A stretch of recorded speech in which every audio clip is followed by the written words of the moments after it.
partout dans le monde, disséminés dans les déserts, cachés sous les jungles et reposant sur de solitaires plaines, balayées par les vents, subsistent les vestiges d'extraordinaires réalisations anciennes, mégalithes imposants, murailles gigantesques et vastes tombeaux bâtis par des mains dont nous ignorons désormais le nom. Leurs blocs pèsent des centaines, parfois des milliers de tonnes, façonnés et assemblés avec une précision qui, des millénaires plus tard, force encore le respect. Pourtant, dans bien des cas, nous ignorons qui les a construits, pourquoi ils ont été créés et quelles techniques anciennes ont permis de les ériger.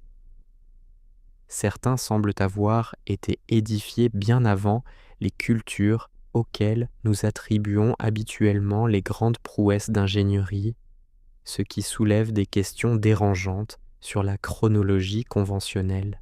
Ces sites sont bien plus que de simples vestiges, ce sont des énigmes laissées par des civilisations dont les capacités dépassent largement ce que nous attendons de leur époque. Mais ce mystère comporte une autre dimension qui résonne dans les récits les plus anciens de presque toutes les cultures de la Terre, le souvenir d'un grand déluge, de l'épopée de Gilgamesh en Mésopotamie, où les dieux déclenchent un déluge pour anéantir l'humanité, jusqu'aux Hopis d'Amérique du Nord, qui racontent que les eaux ont balayé un monde corrompu. Le même thème revient. Certaines légendes chinoises évoquent des inondations dévastatrices ayant remodelé les terres, tandis que les peuples aborigènes d'Australie transmettent des récits saisissants de mers montantes qui ont séparé leur territoire. Il ne s'agit pas de vagues ressemblances, ce sont des récits étonnamment cohérents, issus de cultures séparées par des océans, des montagnes et des millénaires. Certains chercheurs y voient le souvenir d'événements réels, la montée du niveau des mers et les bouleversements géologiques survenus à la fin de la dernière période glaciaire, il y a entre 12 000 et 8 000 ans.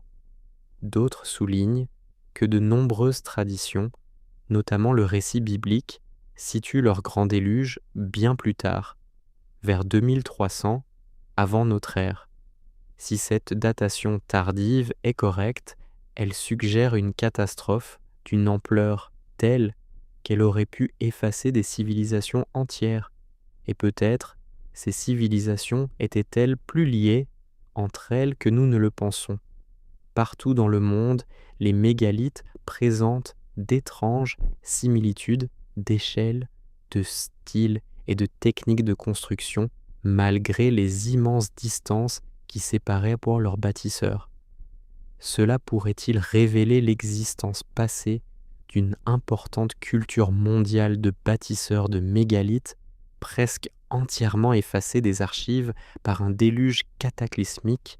Accompagnez-nous donc dans l'exploration de certains de ces fascinants mégalithes antérieurs au déluge, afin de rechercher le savoir et les intentions que leurs bâtisseurs ont gravées dans la pierre.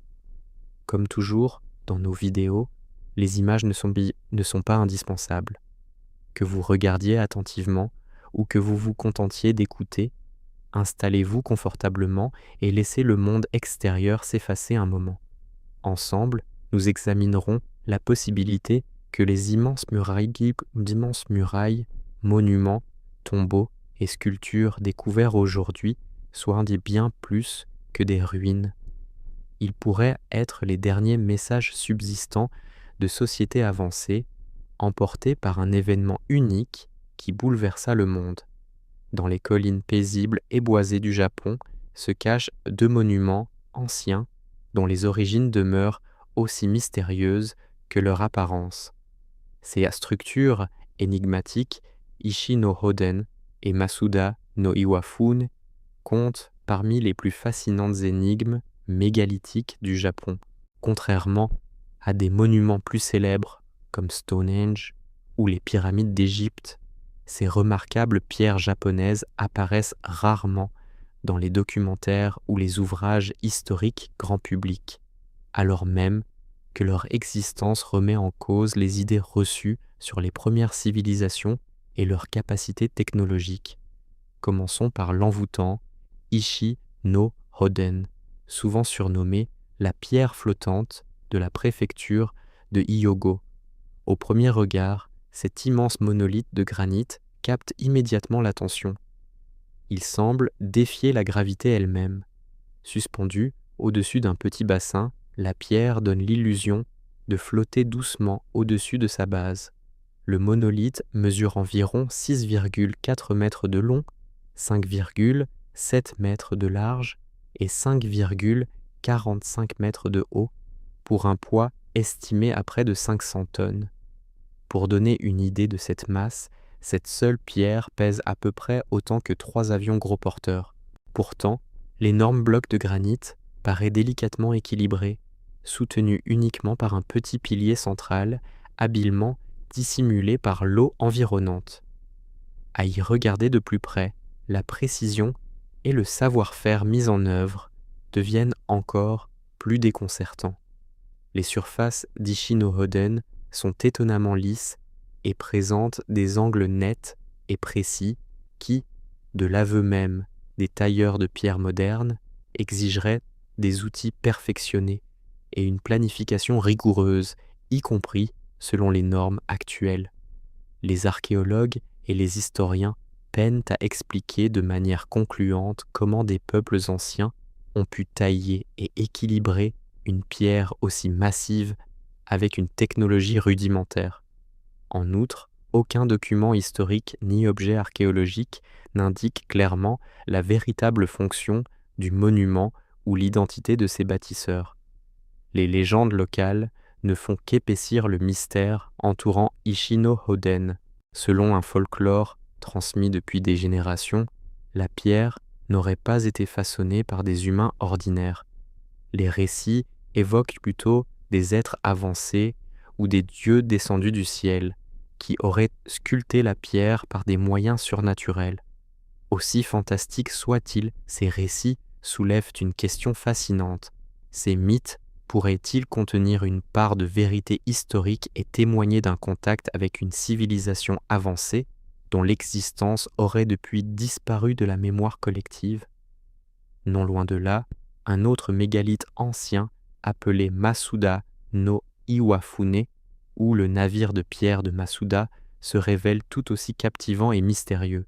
Situé à Asuka, dans la préfecture de Nara, cette énorme pierre de granit a été taillée dans une forme singulière et caractéristique, difficile à classer. Le rocher mesure environ 11 mètres de long, 8 mètres de large et près de 5 mètres de haut, offrant une vision imposante dans la paisible campagne japonaise. La fonction exacte de Masuda no Iwafune demeure une énigme tenace. Contrairement à d'autres monuments anciens du monde, souvent associés à des tombeaux, des temples ou des observatoires astronomiques, le navire de pierre ne fournit aucune explication évidente. Sa surface de granit porte des rainures symétriques et des cavités rectangulaires finement creusées. Certains chercheurs pensent que ces entailles auraient pu remplir une fonction pratique, peut-être servir de fondation ou de point d'ancrage à une structure plus vaste, aujourd'hui disparue. D'autres estiment qu'elles auraient pu appartenir à des rituels cérémoniels ou servir de repères symboliques. Mais aucune de ces théories ne repose sur des preuves archéologiques définitives, et la véritable fonction de Masuda no Iwafune reste enveloppée de mystère. Plus déroutante encore est l'absence, aux alentours, d'éclats de pierre ou de débris de taille, pourtant habituels lors de travaux de grande ampleur. Ce manque d'indices a conduit certains chercheurs à penser que la pierre aurait été transportée ici après avoir été taillée, une hypothèse qui soulève elle-même de troublantes questions compte tenu de son poids colossal et des techniques rudimentaires supposément disponibles à l'époque. Fait intéressant, la région entourant Masuda no Iwafune et Ishi no Hoden est profondément imprégnée d'un folklore ancien et de mythes évoquant des êtres avancés ou de puissantes civilisations perdues dans une lointaine antiquité. Les légendes japonaises décrivent donc ces sociétés anciennes comme détentrices de compétences et de connaissances extraordinaires, dépassant de très loin la compréhension de leur époque. Certains récits parlent de grands maîtres venus d'au-delà des mers ou descendus du ciel, qui auraient nous transmis leur savoir en architecture, en astronomie, en agriculture et en médecine avant de disparaître mystérieusement lors d'une catastrophe souvent décrite comme une immense inondation ou un tsunami dévastateur. Le Japon possède d'ailleurs de nombreux mythes du déluge semblables à ceux que l'on retrouve partout dans le monde. L'un des récits les plus saisissants figure dans le Kojiki, ancien texte japonais rédigé vers l'an 712 de notre ère, qui relate une période de chaos durant laquelle les dieux envoyèrent de puissantes inondations et tempêtes pour purifier et remodeler le pays.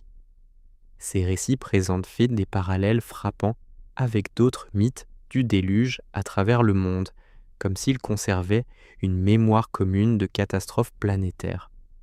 Replacés dans ce contexte, les mégalithes japonais ouvrent des perspectives fascinantes. Les techniques de construction avancées visibles dans ces pierres pourraient-elles indiquer que leurs bâtisseurs appartenaient à une civilisation sophistiquée, bouleversée ou détruite par une inondation majeure? Si tel était le cas, cela rejoindrait les récits de déluge du monde entier et laisserait entendre que le Japon ancien abritait autrefois une culture dont le savoir et la technologie furent brutalement perdus. Le mystère s'épaissit encore avec le phénomène culturel des technologies oubliées, illustré par des structures de pierre similaires dans le monde entier. Ishi no Hoden et Masuda no Iwafune ressemblent à d'autres monuments anciens inexplicables disséminés sur la planète. Des structures difficiles à interpréter qui présentent les mêmes procédés de taille précise et de mise en place méticuleuse des pierres. Des immenses murailles polygonales d'Amérique du Sud aux mystérieux rochers fendus des déserts d'Arabie, des techniques et des styles communs semblent révéler une connaissance ancienne et largement répandue de l'architecture mégalithique. Lorsque l'on pense aux ruines antiques, des sites familiers comme les pyramides d'Égypte ou les temples de Grèce viennent généralement à l'esprit. Pourtant, dans les montagnes du Pérou et sous les flots, au large de la Syrie, se trouvent des murs faits de pierres gigantesques, chacune soigneusement façonnée, déplacée et mise en place avec une précision presque troublante. Ces structures ne sont pas seulement impressionnantes, elles sont véritablement déroutantes. Leurs bâtisseurs ont disparu depuis longtemps sans laisser ni documents écrits ni explications.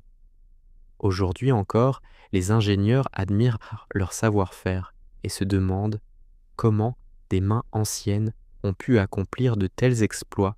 Commençons dans les hauteurs de la cordillère des Andes, juste à l'extérieur de la ville moderne et animée de Cusco au Pérou. C'est là que se dresse l'ancienne forteresse de Sacsayhuaman, un imposant complexe de pierres vieux de plusieurs siècles, voire de plusieurs millénaires. Au premier regard, il est facile de sous-estimer le caractère exceptionnel de ce lieu. Mais il suffit de s'approcher pour que sa véritable splendeur apparaisse. Les murs de la forteresse sont formés d'énormes blocs de calcaire, dont certains dépassent 200 tonnes, soit environ le poids de 120 voitures ordinaires. Mais le plus remarquable n'est pas seulement leur taille, c'est leur précision. Chaque pierre s'ajuste à ses voisines sans mortier ni ciment, avec une perfection telle qu'il est impossible de glisser ne serait-ce qu'une feuille de papier dans les jointures. Non seulement les blocs s'imbriquent étroitement, mais ils suivent aussi des courbes douces qui serpentent avec élégance le long de la colline. Certaines pierres présentent jusqu'à 12 angles distincts, taillés avec précision pour épouser exactement les formes uniques des blocs voisins. face à ces pierres gigantesques, il est difficile de ne pas se demander comment des bâtisseurs anciens, censés ne disposer que de simples outils de bronze et de pierre, ont pu réaliser une œuvre qui mettrait encore nos machines modernes à rude épreuve. Les archéologues s'accordent à dire que le transport et la mise en place de ces énormes blocs ont exigé des efforts immenses. Mais lorsqu'on leur demande comment cela fut précisément accompli, même les chercheurs chevronnés reconnaissent souvent que la question reste mystérieuse. Le folklore local propose des explications fascinantes. Certains récits parlent de géants dotés d'une force prodigieuse ou de pouvoirs mystiques qui auraient déplacé et façonné ces pierres. D'autres traditions, transmises de génération en génération, décrivent des civilisations anciennes dont les facultés paraissent aujourd'hui presque mythiques, des peuples capables d'alléger ou de ramollir temporairement la pierre afin de la manipuler plus facilement et de l'ajuster à la perfection. À quelques centaines de kilomètres au nord-ouest de Sacsayhuaman se trouve un autre site péruvien stupéfiant, Ollantaytambo. Niché dans la vallée sacrée, il abrite ce que l'on appelle le mur des 6 monolithes, autre démonstration extraordinaire de l'ingénierie ancienne. Ces 6 blocs massifs de granit se dressent côte à côte, parfaitement alignés. Chaque monolithe, taillé dans du granit massif, pèse jusqu'à 50 tonnes et s'ajuste, lui aussi, avec une précision stupéfiante. Mais ici, le mystère devient encore plus profond. Ces blocs de granit ne proviennent pas des environs immédiats. Les archéologues ont retrouvé leur origine dans une carrière située sur une montagne lointaine, à environ 7 km, de l'autre côté d'un terrain accidenté et d'une vallée profonde. Il aurait fallu descendre chaque pierre sur des pentes abruptes, franchir des rivières, puis la hisser jusqu'à son emplacement définitif. Même aujourd'hui, avec nos engins lourds et notre logistique avancée, cette tâche serait extrêmement difficile. Une question s'impose donc. Comment les cultures anciennes ont-elles accompli un effort aussi monumental? Là encore, les Quechua de la région ont conservé de riches légendes racontant qu'autrefois, leurs ancêtres reçurent l'aide d'êtres appelés les Viracocha, une civilisation légendaire de sages qui serait arrivée aurait enseigné des techniques avancées comme l'agriculture et la construction, puis aurait brusquement disparu. Selon ces traditions, les grandes pierres auraient été déplacées par des moyens inconnus, peut-être surnaturels. Même si la science moderne se montre réticente face à de telles explications, ces récits locaux témoignent d'une admiration sincère pour les capacités remarquables des ancêtres. Mais l'Amérique du Sud n'est pas la seule région à posséder des murailles mégalithiques anciennes qui intriguent les observateurs modernes. À l'autre bout du monde, au large de la côte méditerranéenne proche de la Syrie, l'ancienne cité insulaire d'Arwad dissimule une autre structure mystérieuse.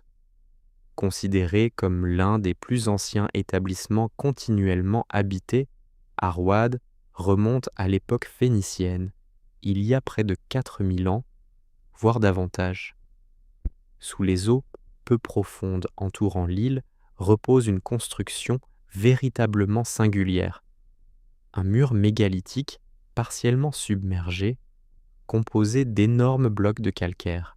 Les explorations sous-marines révèlent de grandes pierres, comparables par leur style et leur précision à celles du Pérou, étroitement assemblées sans aucun mortier.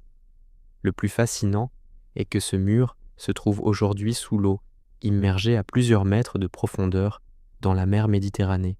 Sa présence sous les vagues suggère fortement une élévation spectaculaire du niveau marin depuis sa construction, peut-être liée au grand déluge consigné par les civilisations anciennes du monde entier.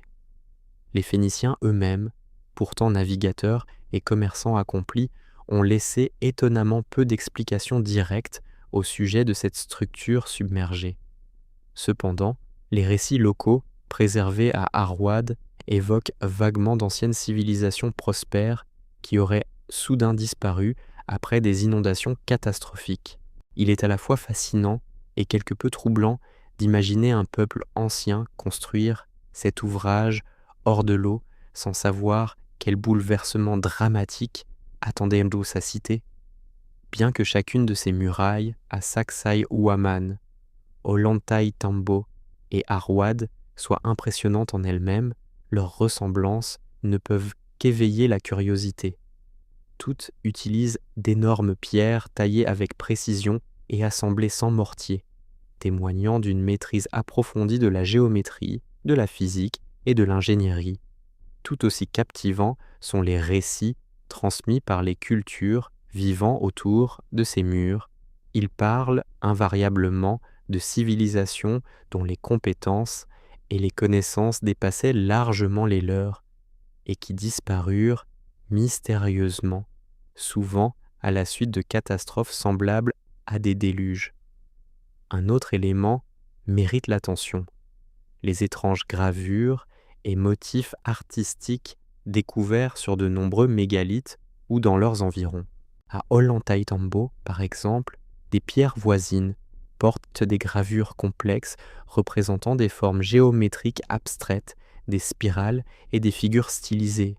Des motifs presque identiques apparaissent sur d'autres sites mégalithiques du monde, notamment à Göbekli Tepe. En Turquie, animaux stylisés, dessins géométriques abstraits et personnages tenant ce qui ressemble à des sacs ou à de petites pochettes. Même si les interprétations divergent, ces gravures pourraient témoigner d'un symbolisme culturel commun à des bâtisseurs anciens séparés par des milliers de kilomètres. Ces murailles pourraient-elles être les vestiges d'un réseau de bâtisseurs anciens qui échangeaient des idées, des symboles, voire des technologies sur d'immenses distances?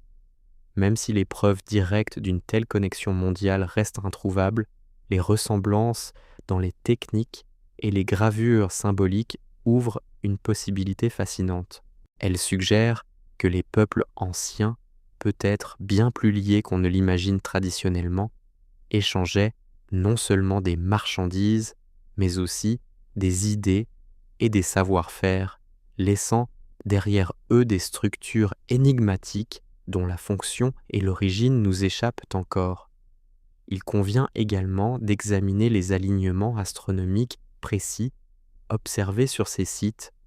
De nombreux mégalithes anciens à travers le monde, y compris ceux évoqués ici, intègrent manifestement des orientations célestes à leur conception. Des pierres exactement alignées sur les solstices, les équinoxes ou certaines positions stellaires témoignent d'une connaissance approfondie de l'astronomie. Elles ont pu servir à marquer les périodes de semailles ou de récolte, mais ces alignements semblent plus complexes et plus délibérés que de simples calendriers. Ils traduisent peut-être un profond respect, voire une vénération pour les phénomènes célestes, caractéristiques culturelles universelles de ces anciennes civilisations disparues. Une chose est certaine, ces murailles antiques, demeurées silencieuses pendant des millénaires, offrent un aperçu saisissant des capacités de leurs bâtisseurs inconnus. Ces pierres gigantesques, parfaitement façonnées, transportées sur des distances redoutables et alignées avec précision, montrent clairement que leurs créateurs possédaient des compétences extraordinaires. Elles nous obligent à remettre en question l'idée simpliste selon laquelle les premières sociétés n'étaient que primitives. Elles révèlent, au contraire, des bâtisseurs ingénieux, intelligents et inventifs, dont nous peinons encore à mesurer pleinement le savoir-faire.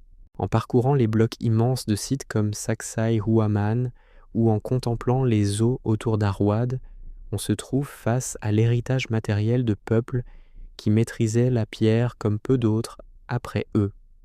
Qu'ils aient été d'anciens Péruviens, des Phéniciens ou des cultures inconnues, depuis longtemps englouties par l'histoire, leurs exploits demeurent gravés dans la pierre et continuent, des millénaires plus tard, d'inspirer admiration et curiosité. Dans le paysage paisible et battu par les vents du plateau du Golan se cache un site mystérieux dont peu de gens ont entendu parler, mais qui captive irrésistiblement ceux qui le découvrent. Il s'agit de Roujm al-Hiri, expression arabe signifiant amas de pierre du chat sauvage. Cette structure ancienne fascinante se compose d'une série d'immenses cercles de pierres concentriques qui dominent silencieusement ce terrain aride depuis des millénaires. Édifié il y a environ 5000 ans, au début de l'âge du bronze, Roujm al-Hiri est antérieur à nombre des monuments anciens les plus célèbres du monde. Depuis le sol, sa véritable complexité est étonnamment difficile à percevoir. On ne voit que des amas de basalte dispersés dans un champ ouvert. Mais depuis les airs, l'image change radicalement. Vue du ciel, la structure révèle un agencement remarquablement précis de murs circulaires, emboîtés les uns dans les autres, semblables à des ondulations rayonnant depuis un tumulus de pierre centrale. Le plus grand cercle atteint l'impressionnant diamètre de 160 mètres et l'ensemble du complexe renferme plus de 42 000 tonnes de roches volcaniques soigneusement disposées. Les archéologues s'accordent à penser que ce site revêtait une grande importance pour ses bâtisseurs, mais sa raison d'être exacte demeure incertaine. Ce qui intrigue particulièrement à Roujm al-Hiri, c'est son alignement manifeste sur des phénomènes astronomiques. Au solstice d'été, le jour le plus long de l'année, les premiers rayons du soleil levant traversent directement l'entrée de la structure et illuminent le tumulus central. Cet alignement solaire précis laisse fortement penser que les bâtisseurs possédaient d'importantes connaissances astronomiques et conçurent délibérément l'ouvrage pour suivre les cycles saisonniers. Les fouilles menées dans le tumulus central ont encore renforcé l'intérêt du site. Les archéologues y ont découvert une chambre funéraire datant d'une période légèrement postérieure aux cercles eux-mêmes. Cela suggère que le lieu a pu remplir diverses fonctions cérémonielles ou rituelles pendant plusieurs siècles, peut-être pour honorer les ancêtres, marquer les changements de saison ou célébrer des événements célestes.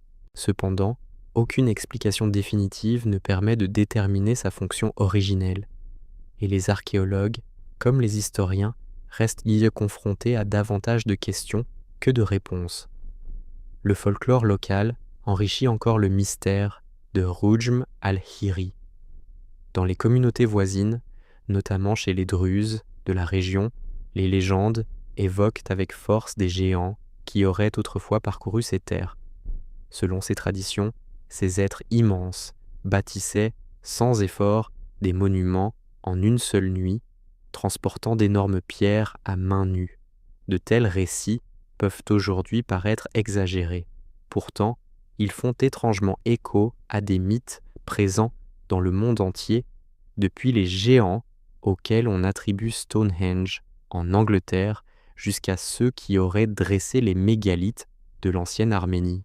D'autres légendes régionales décrivent une société ancienne et avancée, autrefois florissante en ces lieux, experte en astronomie et en architecture, puis soudainement disparue sans laisser de traces claires.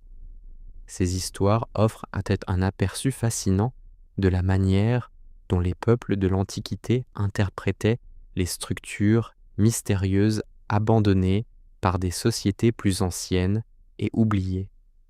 Ce que nous savons avec certitude, c'est que les bâtisseurs de Roujm al-Hiri étaient organisés, instruits et capables de coordonner de grands groupes pour mener à bien des projets ambitieux.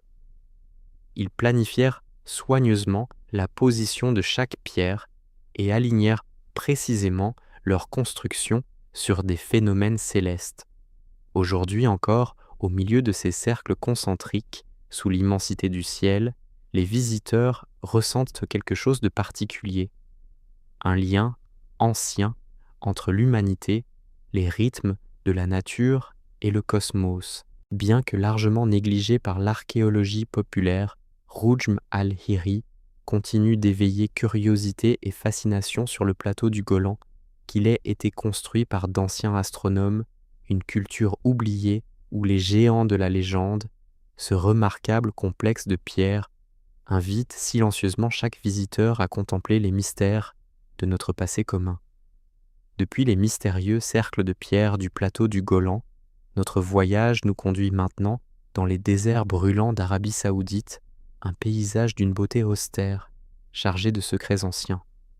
Là, au milieu des sables mouvants et sous un soleil implacable, se dresse l'une des formations géologiques les plus singulières du monde, Al-Nasla'a. Au premier regard, ce rocher paraît presque irréel, comme né de l'imagination d'un sculpteur, plutôt que façonné par les forces naturelles. Deux énormes blocs de grès se tiennent côte à côte, séparés par une fissure verticale d'une précision remarquable, si nette et si régulière qu'elle évoque davantage une découpe au laser moderne qu'une œuvre de la nature. Chaque moitié repose délicatement sur un petit piédestal naturel, ce qui leur confère une élégance presque contraire aux lois de la gravité. Mais ce qui attire immédiatement l'attention, c'est l'étonnante précision de la séparation entre les deux pierres. S'étendant sur plusieurs mètres de hauteur, la ligne de fracture est parfaitement droite et si nettement définie que les observateurs en viennent souvent à douter de son origine naturelle. Même les géologues expérimentés, familiers d'innombrables formes d'altération et d'érosion, s'émerveillent devant l'extraordinaire perfection d'Al-Nasla'a. Plusieurs explications scientifiques ont été avancées. L'activité sismique, l'érosion éolienne ou encore des variations de pression dans les couches rocheuses pourraient être à l'origine de cette fissure inhabituelle. Mais aucune théorie ne convainc pleinement tous les spécialistes.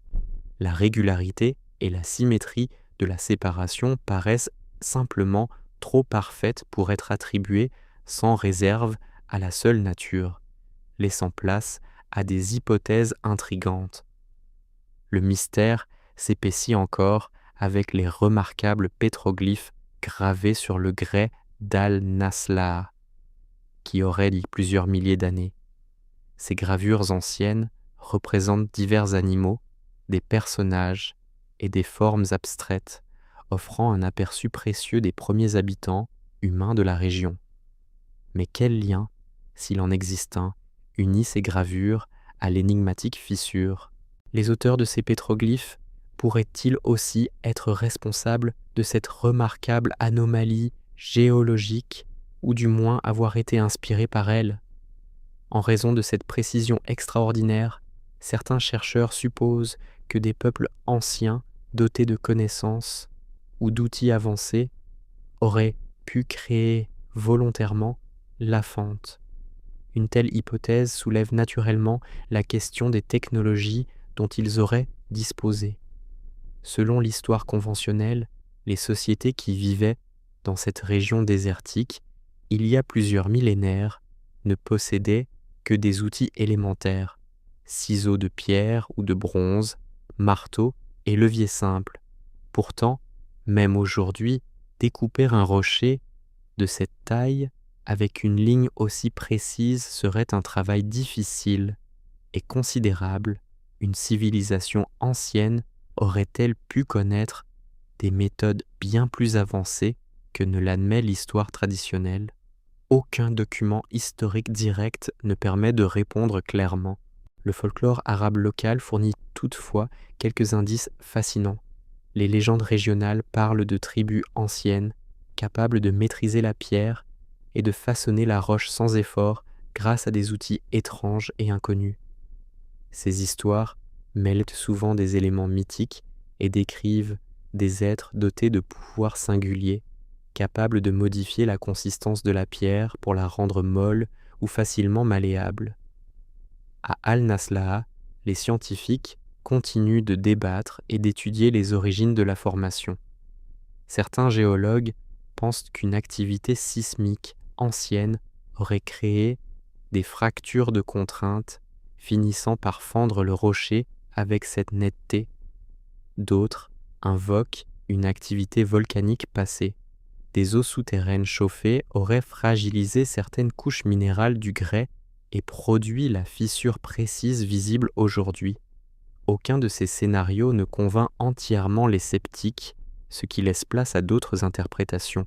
Il est fascinant d'imaginer ce que pensèrent les observateurs qui découvrirent cette formation singulière il y a des milliers d'années. Y voyaient-ils la preuve d'une intervention divine ou surnaturelle? Choisirent-ils ce lieu pour y graver des pétroglyphes parce que son apparence leur semblait particulière ou sacrée? Les cultures anciennes vénéraient souvent les curiosités naturelles et leur attribuaient une signification spirituelle. Al-Nasla est assurément extraordinaire. Les traditions bédouines locales ajoutent encore une nuance au mystère. Les récits transmis entre tribus évoquent une époque où des êtres puissants ou des artisans habiles occupaient ces terres, laissant de discrètes traces de leur passage, marques et monuments servant de guide ou de rappel symbolique.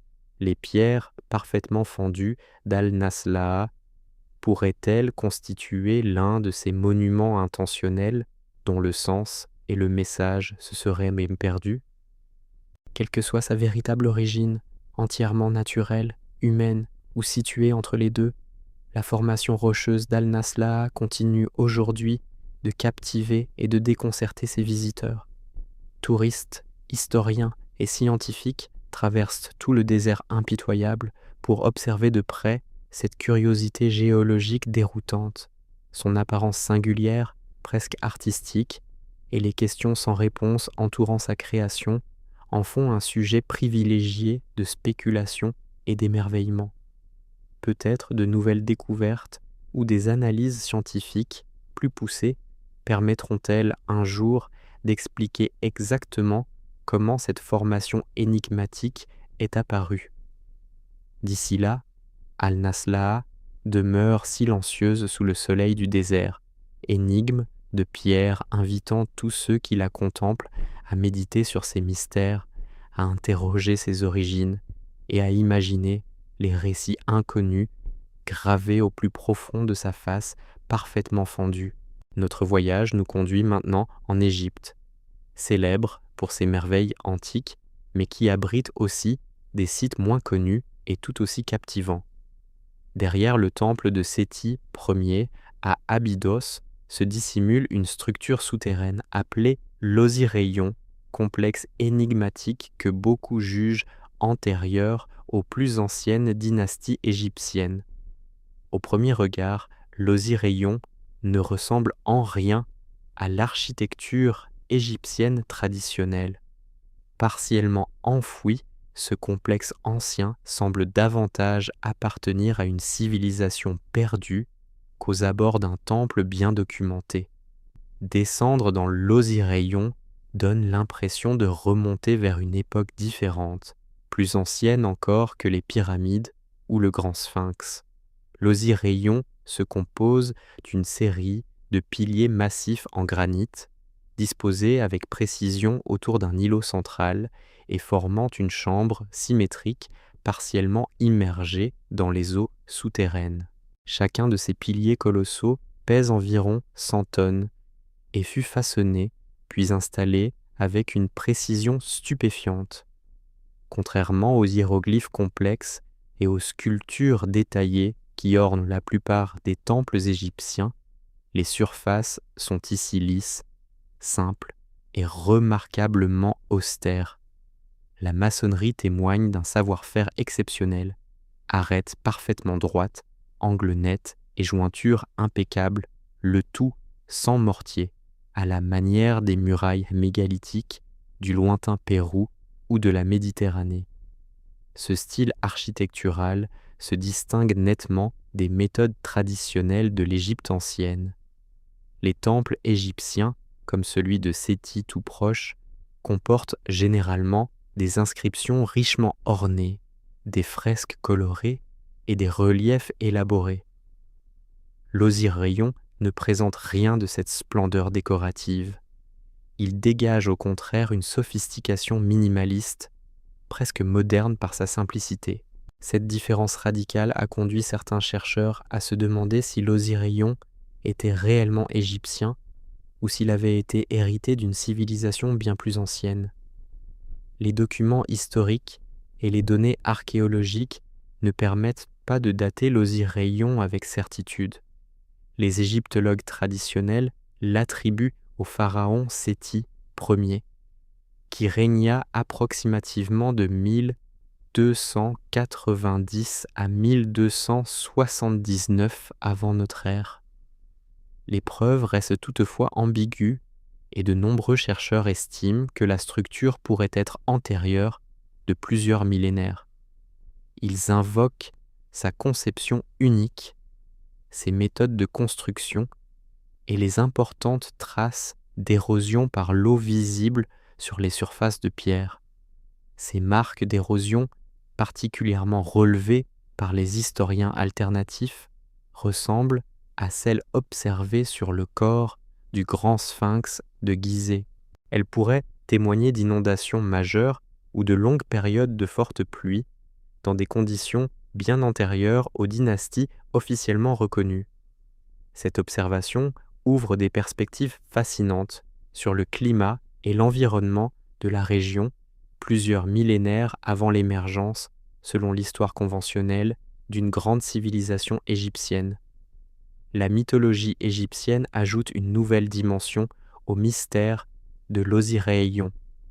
Selon la légende, le site honore Osiris, dieu de l'au-delà et de la Renaissance, auquel les anciens Égyptiens attribuaient la transmission de la civilisation, de la sagesse et de la culture à l'humanité.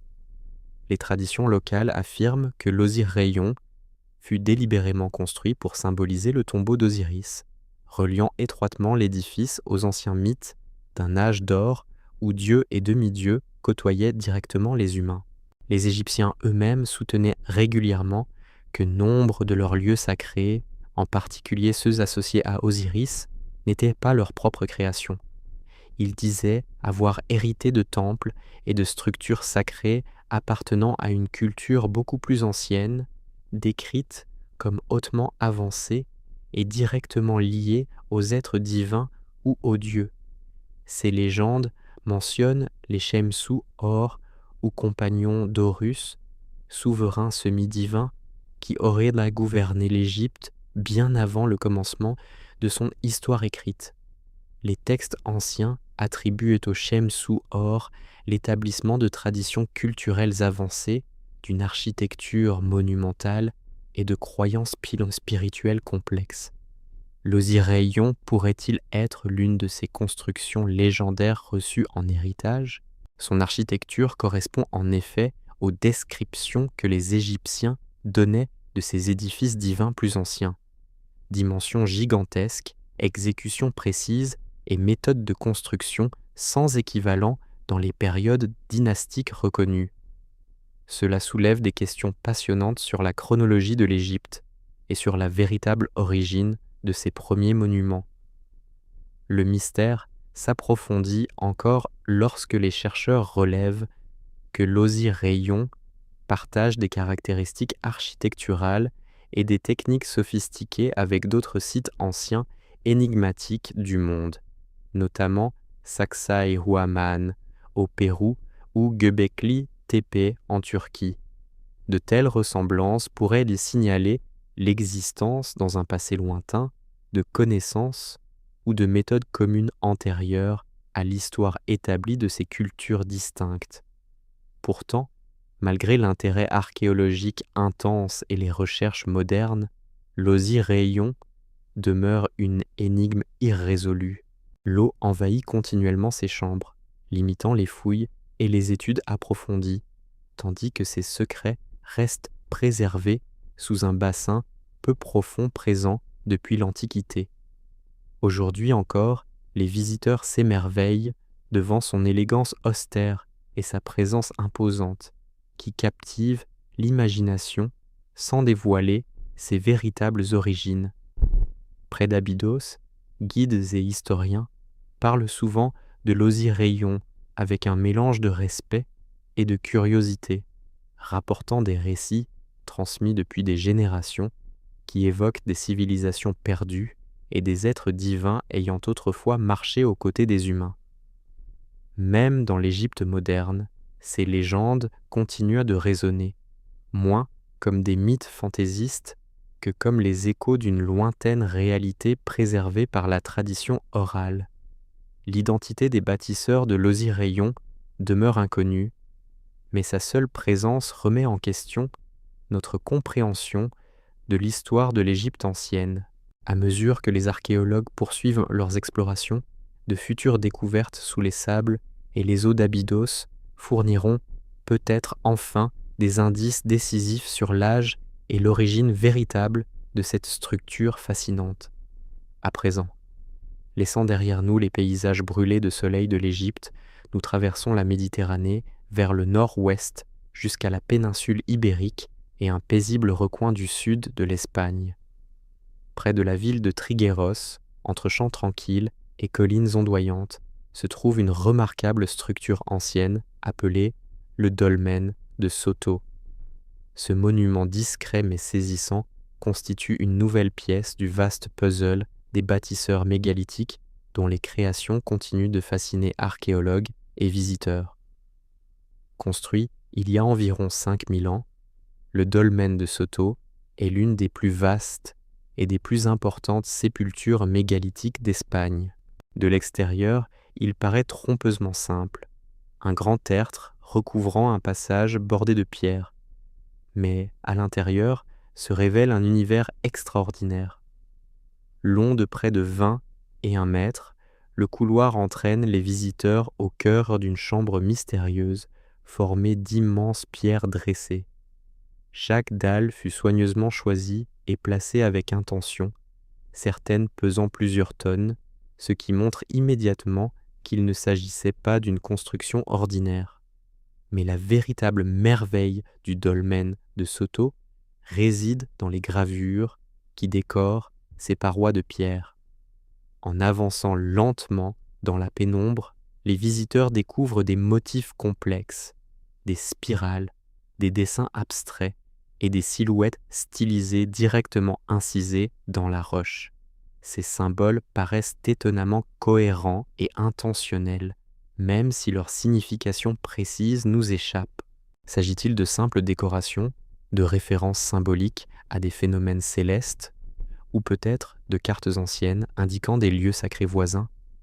Les chercheurs continuent de les étudier, fascinés par leur complexité et leur finesse.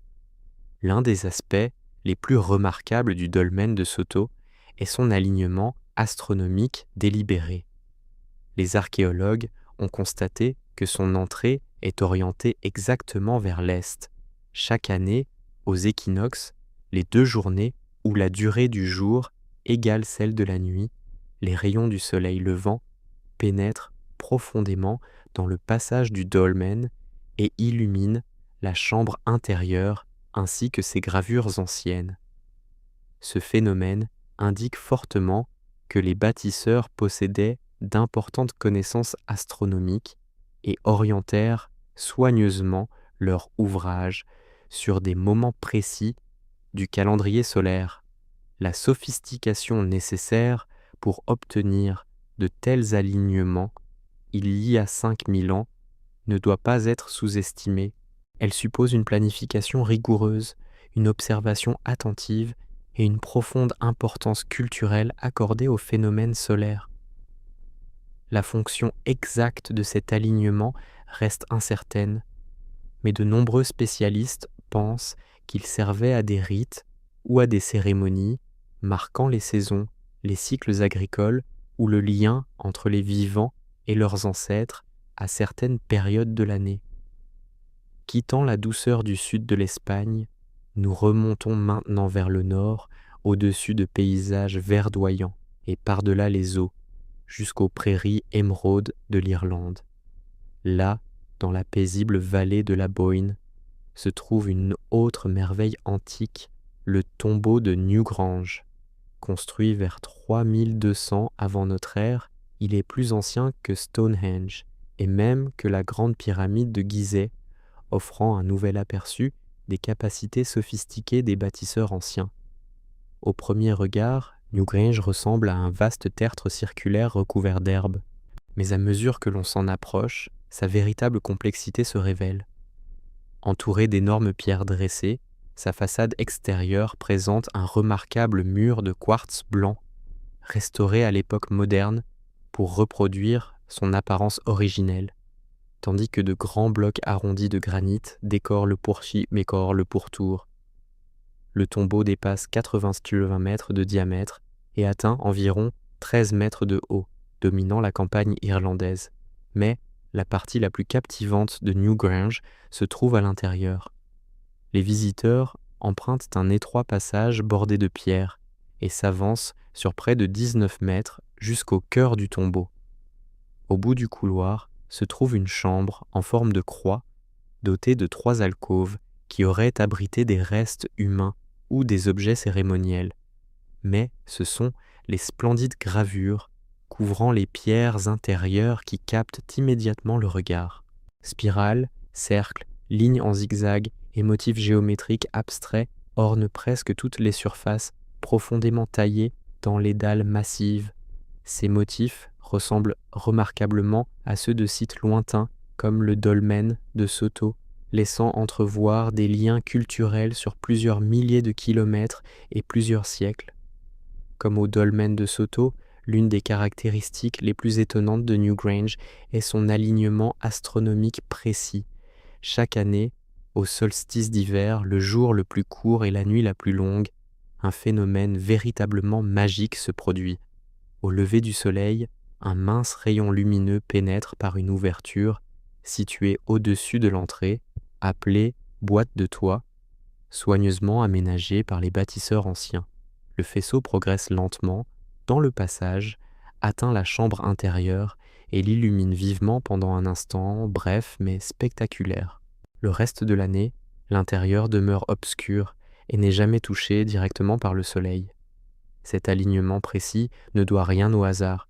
Il fallut des capacités d'observation avancées, des calculs mathématiques et de solides connaissances en ingénierie pour positionner correctement l'ouverture et la chambre. L'alignement du solstice revêtait probablement une importance profonde pour les bâtisseurs de Newgrange, symbolisant la renaissance, le renouveau ou la promesse du retour de la lumière après les longues ténèbres hivernales. Le folklore irlandais ajoute une dimension supplémentaire au mystère. Les légendes racontent que Newgrange fut construit par les Tuatha Dé Danann, peuple ancien et mystique doté de pouvoirs extraordinaires. Selon la tradition, ils excellaient dans la magie, l'artisanat et l'astronomie et érigeaient sans effort des monuments gigantesques. Bien que mythiques, ces légendes traduisent une admiration et un respect sincères pour l'impressionnante sophistication du site, tout en soulignant son mystère persistant. Contrairement à d'autres constructions antiques dont la fonction reste débattue, la plupart des archéologues s'accordent à dire que Newgrange servait principalement de tombeau ou d'espace cérémoniel, reliant les vivants à leurs ancêtres lors de phénomènes cosmiques importants. Aujourd'hui encore, des milliers de personnes déposent chaque année une candidature pour avoir la rare chance d'assister à l'illumination du solstice d'hiver et vivre cet instant tel que les bâtisseurs de Newgrange l'avaient conçu. Le dolmen de Soto en Espagne et Newgrange en Irlande témoignent tous deux d'un degré extraordinaire de sophistication et de planification chez les sociétés anciennes. Séparés par la géographie et la culture, leurs bâtisseurs partageaient néanmoins des pratiques communes. Alignement astronomique précis, gravures complexes et construction monumentale en pierre. Nous ne comprendrons peut-être jamais pleinement toutes les motivations qui présidèrent à leur édification, mais leur existence révèle l'ingéniosité et la créativité remarquables de leurs constructeurs. Ces deux sites exceptionnels, fièrement ancrés dans leur paysage, continuent aujourd'hui d'inspirer émerveillement et curiosité. Qu'ils soient illuminés par le soleil de l'équinoxe en Espagne ou par celui du solstice d'hiver en Irlande, ils nous rappellent la fascination profonde et intemporelle de l'humanité pour les phénomènes célestes, ainsi que son désir persistant de créer des monuments durables reliant les générations.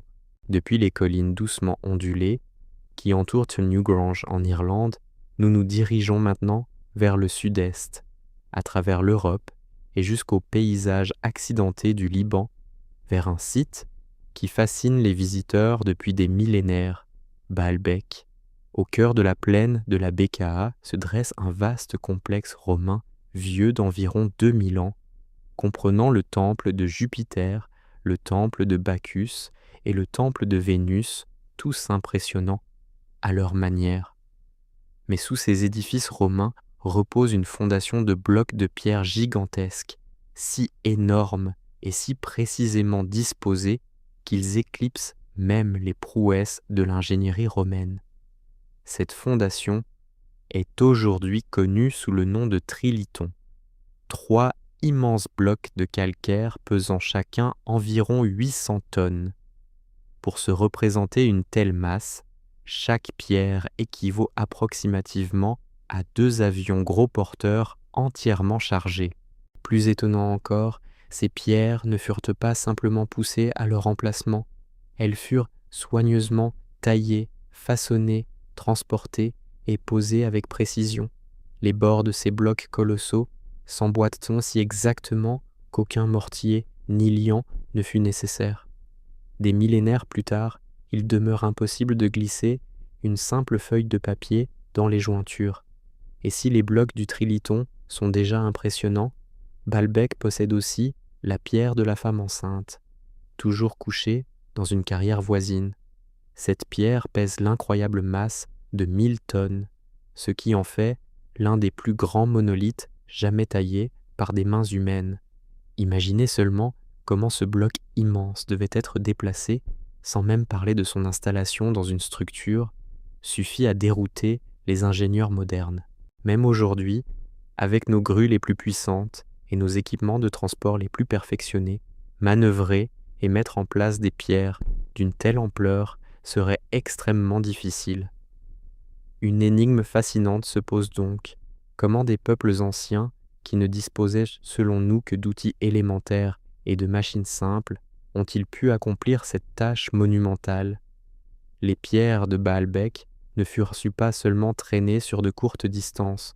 La carrière, d'où provenaient ces blocs colossaux, se situe à près d'1 kilomètre, ce qui obligeait les bâtisseurs non seulement à les soulever, mais aussi à les transporter sur un terrain irrégulier et montant.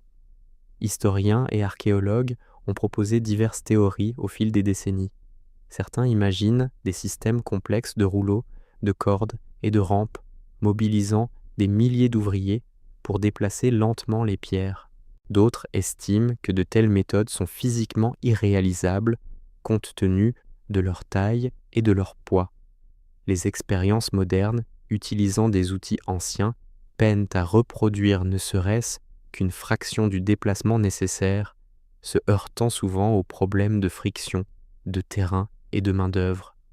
Le folklore libanais propose toutefois une explication très différente et, il faut l'admettre, beaucoup plus pittoresque.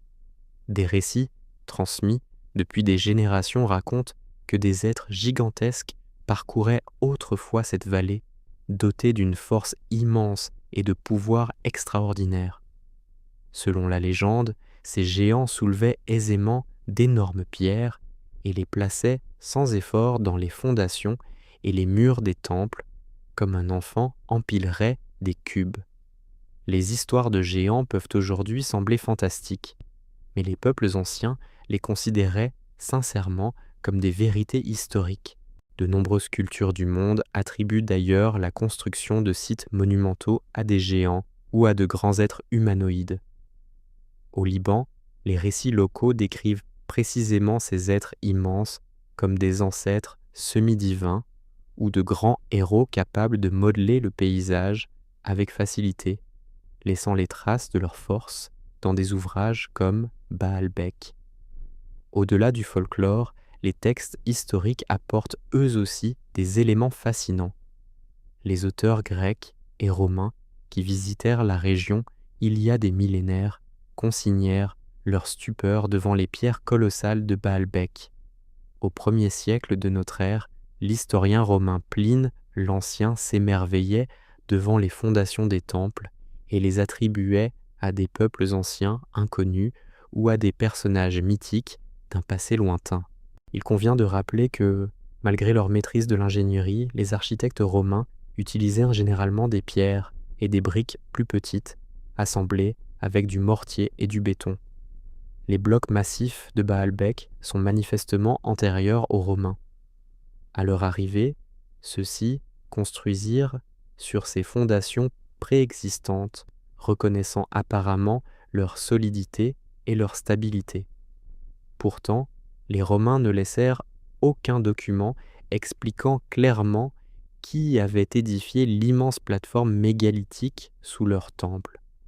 Le consensus archéologique attribue aujourd'hui les pierres du Triliton à une civilisation phénicienne ou cananéenne plus ancienne, remontant peut-être à 3 ou 4 000 ans. Mais d'après les archives historiques, ces sociétés disposaient elles aussi de technologies relativement simples et ne possédaient aucun équipement d'ingénierie sophistiqué. Cette contradiction laisse un vide troublant dans notre compréhension. Si ni les Romains ni les civilisations anciennes connues ne possédaient les moyens techniques de déplacer ces pierres, alors qui l'a fait ? Aujourd'hui encore, une visite à Baalbek inspire un profond émerveillement. Touristes et chercheurs parcourent dans ces blocs immenses, stupéfaits par leur échelle et leur qualité d'exécution. Archéologues et ingénieurs poursuivent leurs recherches, espérant que de nouvelles découvertes ou méthodes permettront enfin de comprendre comment les bâtisseurs anciens ont réalisé de tels exploits. La communauté locale reste, à juste titre, fière de ce site patrimonial exceptionnel. Les guides libanais racontent souvent aux visiteurs les anciennes légendes de géants avec un mélange d'humour et de respect, reconnaissant le mystère tout en préservant la tradition narrative de leurs ancêtres. La précision ne concerne pas seulement la mise en place des pierres, mais aussi leur taille, ce qui renforce encore l'énigme. À l'examen, certaines surfaces semblent avoir été usinées avec expertise plutôt que grossièrement taillées à la main. Quelques chercheurs penseraient que les bâtisseurs anciens connaissaient peut-être des méthodes aujourd'hui perdues ou méconnues. Ciseaux spéciaux, outils à pointe de diamant ou dispositifs de levage inconnus. Les fouilles autour de Baalbek n'ont pourtant révélé aucun instrument capable d'expliquer cette taille impeccable.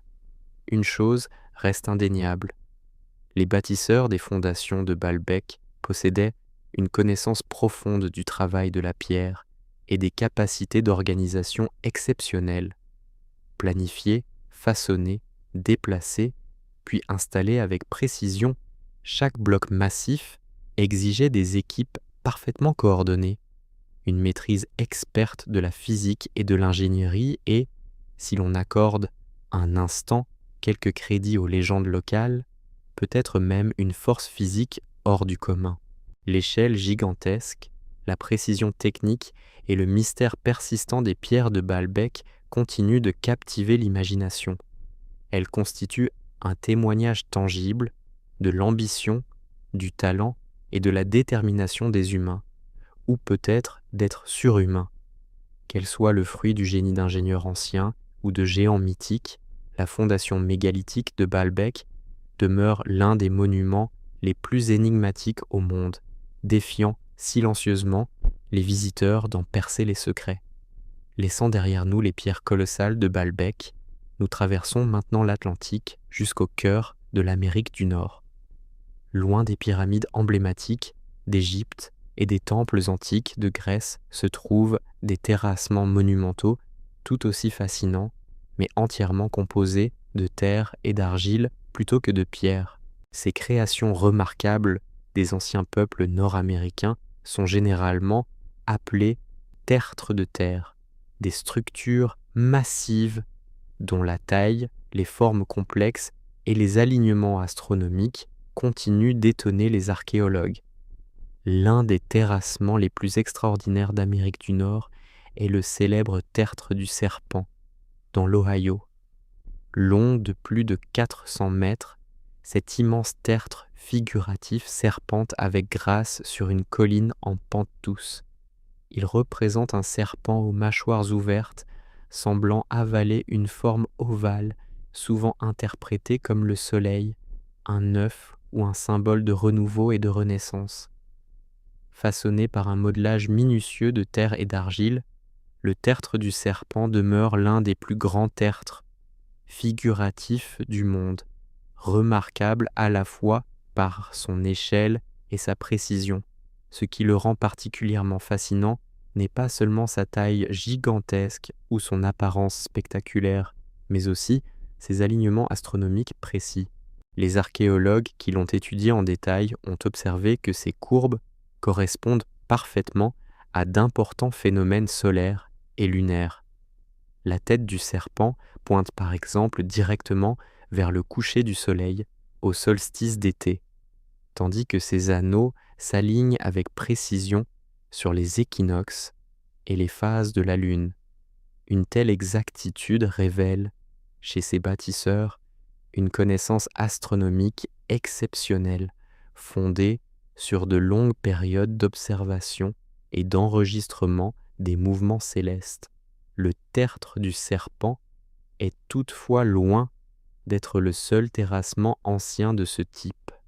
Des milliers de structures de terre sont disséminées dans le Midwest et le sud-est des États-Unis. Tertres géométriques, plateformes, sépultures et effigies d'animaux ou d'êtres mythiques. Parmi elles se distinguent les tertres de Cahokia, dans l'Illinois. Il y a plus de 1000 ans, Cahokia était une vaste cité peuplée de dizaines de milliers d'habitants. Elle abritait le tertre des moines, la plus grande construction de terre d'Amérique du Nord, haut de près de 30 mètres et couvrant plus de 5,6 hectares. Ce tertre en plateforme dépasse de nombreuses structures modernes. Les architectes et astronomes de Cahokia orientèrent soigneusement toute la cité selon des phénomènes astronomiques, créant un paysage urbain profondément lié au rythme céleste. Non loin de là, les terrassements de Newark, dans l'Ohio, offrent une nouvelle démonstration du savoir nord-américain ancien en matière d'alignement astronomique. Construits il y a plusieurs millénaires par la culture Hopewell, les terrassements de Newark couvraient à l'origine environ 10 km², ce qui en faisait le plus vaste ensemble de terrassements géométriques jamais réalisés. Leurs cercles et octogones parfaitement formés s'alignent avec précision sur les cycles lunaires et suivent les déplacements de la Lune sur un cycle stupéfiant de 18,6 ans. Atteindre une telle exactitude exigea plusieurs générations d'observations attentives et de planification méticuleuse. Une question s'impose. Comment ces anciennes sociétés nord-américaines ont-elles acquis des connaissances aussi avancées en astronomie et en ingénierie, leur permettant d'édifier des ouvrages de cette ampleur avec une précision remarquable? Les traditions autochtones de toute la région fournissent des éclairages fascinants. De nombreuses communautés amérindiennes possèdent de riches récits oraux décrivant des ancêtres anciens et très avancés, détenteurs de connaissances approfondies en astronomie, en ingénierie et en spiritualité. Ces traditions parlent avec respect des anciens ou des peuples précédents qui auraient transmis une sagesse sacrée et des techniques, notamment l'art d'édifier d'immenses structures cérémonielles alignées sur les étoiles le soleil et la lune. Les Cherokees, les Shawnee et de nombreuses autres nations autochtones racontent que leurs ancêtres construisirent des terrassements pour honorer les phénomènes célestes ou créer de puissants symboles spirituels, enseignant souvent à leurs descendants comment accorder leur propre existence au cycle de la nature. Ces enseignements soulignent le lien profond entre la terre, le ciel et la pratique spirituelle, préservée au fil des générations par les rites et les récits. Un élément fascinant revient dans ces traditions. Elles décrivent constamment des peuples plus anciens qui auraient disparu ou seraient partis ailleurs, ne laissant que leurs terrassements monumentaux comme témoins silencieux de leur existence. Ces histoires suggèrent une continuité du savoir hérité, soigneusement préservé et transmis oralement malgré la disparition ou la dispersion des bâtisseurs originels. Fait remarquable, les fouilles archéologiques mettent rarement au jour des documents écrits détaillés laissés par ces anciens bâtisseurs de tertre. Pour reconstituer leur société, les chercheurs doivent étudier minutieusement les objets, les alignements et les techniques de construction. Malgré leur ingénierie sophistiquée et leurs observations astronomiques, ces cultures anciennes transmettaient leur savoir oralement, le confiant entièrement à la mémoire, aux rites et aux récits. Aujourd'hui encore, ces terrassements conservent une profonde importance spirituelle et culturelle pour les nations amérindiennes qui maintiennent des liens étroits avec ces sites anciens. Les communautés autochtones jouent souvent un rôle central dans la protection, l'interprétation et la préservation des tertres qu'elles considèrent comme des espaces sacrés reliant les générations passées, présentes et futures. Au tertre du serpent, à Cahokia ou à Newark, les visiteurs restent souvent silencieux d'admiration en imaginant les communautés anciennes rassemblées autrefois pour observer solstices, équinoxes et cycles lunaires, tandis que les archéologues et les astronomes s'émerveillent devant les alignements complexes et les calculs nécessaires à leur création. Ces ouvrages rappellent le profond désir humain de se relier au rythme du ciel, célébrer et préserver dans une architecture monumentale de terre. En poursuivant notre voyage, les tertres et les effigies serpentines d'Amérique du Nord demeurent des exemples intemporels d'ingéniosité, d'observation et de richesse culturelle ancienne. Des monuments non pas taillés dans la pierre, mais façonnés dans la terre elle-même, toujours debout, toujours fascinants et gardant encore de nombreux secrets sous leur surface herbeuse. Depuis les terrassements verdoyants d'Amérique du Nord, nous repartons vers le sud jusqu'au relief escarpé des hautes terres péruviennes. Là, dominant les eaux bleues et froides du lac Humayo, près de Puno, se trouve l'un des sites archéologiques les plus énigmatiques d'Amérique du Sud, Silustani. Célèbre pour ses impressionnantes tours de pierre appelées localement chulpa, ce mystérieux complexe impose silencieusement sa présence.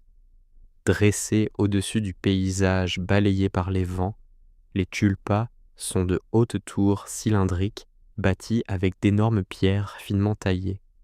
Certaines atteignent près de 12 mètres et furent soigneusement façonnées puis assemblées en structures circulaires d'une grande précision. En s'approchant, il devient vite évident qu'il ne s'agit pas de ruines ordinaires. La qualité d'exécution est stupéfiante.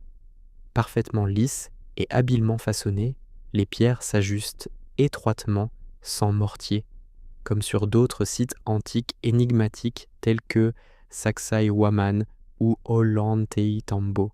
La précision de Silustani rivalise même avec certaines des maçonneries anciennes les plus sophistiquées jamais découvertes dans le monde. Pourtant, ces tours remarquables n'étaient pas de simples monuments ou repères cérémoniels. Les archéologues pensent qu'elles servaient à l'origine de tours funéraires pour des chefs importants ou des prêtres. De nombreuses chulpas contenaient des momies soigneusement enveloppées et placés en position fétale, entourés d'offrandes comme des poteries, de la nourriture et des objets précieux destinés à leur voyage dans l'au-delà. Une question demeure cependant. Pourquoi ces tours funéraires furent-elles bâties avec un soin et une précision aussi extraordinaires? L'une des caractéristiques les plus remarquables des tulpas de Sillustani réside dans leur technique architecturale inhabituelle. Contrairement aux constructions faites de simples pierres empilées, les chulpas intègrent d'énormes blocs finement taillés, légèrement inclinés vers l'intérieur.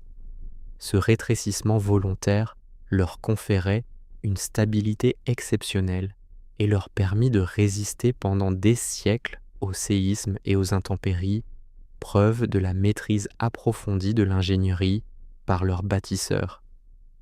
Les traditions autochtones locales ajoutent une dimension fascinante à l'histoire de Sillustani. Selon d'anciennes légendes transmises depuis des générations dans la région, ces impressionnantes tours de pierre ne furent pas édifiées uniquement par des humains ordinaires. Les récits parlent plutôt d'anciens géants appelés les gentils, une civilisation puissante et avancée qui aurait autrefois occupé les hautes terres, décrits comme plus grands, plus forts et plus savants que les autres peuples de leur époque. Ces êtres auraient construit les tours rapidement et sans peine, soulevant aisément de lourdes pierres jusqu'à leur remplacement. Les histoires de géants suscitent aujourd'hui le scepticisme, mais leur omniprésence dans les traditions orales locales demeure fascinante. L'idée d'un peuple plus ancien et plus avancé, soudainement disparu en abandonnant ses œuvres, résonne dans toutes les cultures andines. De nombreux peuples autochtones du Pérou, notamment les Quechua et les Aymara, transmettent des récits semblables sur des ancêtres aux capacités extraordinaires dont les civilisations auraient si brusquement disparu après des catastrophes généralement décrites comme d'immenses inondations ou d'autres désastres naturels. Fait intéressant, les recherches archéologiques menées autour du lac Umayo fournissent des indices confirmant que de graves inondations touchèrent effectivement la région dans un passé lointain. Les données géologiques révèlent d'importantes variations du niveau des eaux il y a plusieurs millénaires, avec des périodes où le lac aurait pu monter soudainement et submerger des établissements entiers. Un tel événement aurait-il pu anéantir ou disperser ces bâtisseurs avancés, ne laissant que leurs énigmatiques tours de pierre comme témoignage de leur existence? Au-delà des mythes du déluge et des légendes locales, les chulpas elles-mêmes continuent de captiver archéologues et historiens. L'étude de leur structure interne révèle des systèmes élaborés de ventilation et de drainage, maintenant à l'intérieur des conditions idéales pour conserver les dépouilles humaines, preuve manifeste d'une construction soigneusement réfléchie. Le fait que ces édifices soient restés debout et largement intacts, malgré d'innombrables séismes et des siècles de conditions difficiles en haute altitude, souligne encore davantage le talent exceptionnel de leurs bâtisseurs. Aujourd'hui, les visiteurs de Sillustani parcourent ces hautes structures de pierre, ressentent leur aura mystérieuse et méditent sur la civilisation disparue qui les a créées. Sur les rives austères du lac Umayo, les chulpas demeurent les monuments durables d'un peuple dont les histoires ne survivent que dans les murmures de la légende et dans une architecture de pierre d'une remarquable résistance.